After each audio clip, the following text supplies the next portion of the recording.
Today we're going to create a cool Instagram post, using Canva. Go to canva.com, click sign up, fill in your info, and download the software. Open the Canva software. First thing you will notice is the massive amounts of templates you can choose from. So useful, for any content creator. For this example I'm going to go ahead and click on the Instagram post template. There are literally hundreds of pre-designed templates that you can use for your Instagram post. I'm going to go ahead and choose this one here.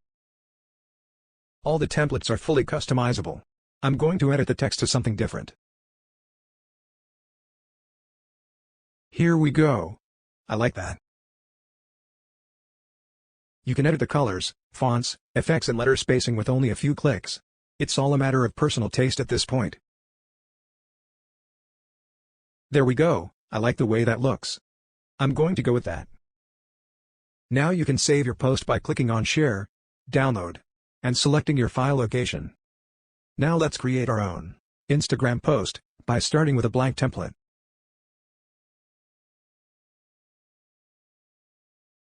Start by uploading your image to your Images panel.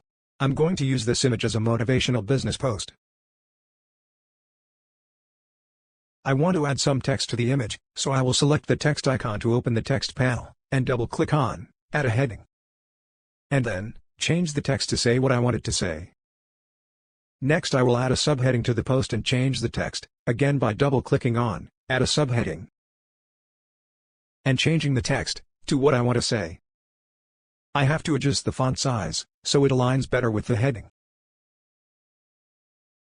I'm going to make this text bold, and then make the necessary adjustments. I will repeat these steps for the other subheading. For the last part I want to replicate the settings from the top part, so I click on the text and select the duplicate icon on the top of the selection, and move it down to the bottom.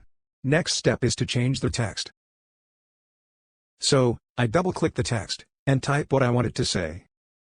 Then all I have left is to align the text, resize it where I want it, and change the color so it's easier to read. Oh, one last thing before I finish, I'm going to add my website to the bottom, to make it look a bit more professional. Now you can save your file, by clicking Share, Download, and choosing your file location. And there you have it. Check out Canva for yourself, by checking the link in the description. Thanks a lot for watching. Please consider liking and following, if you found this content useful.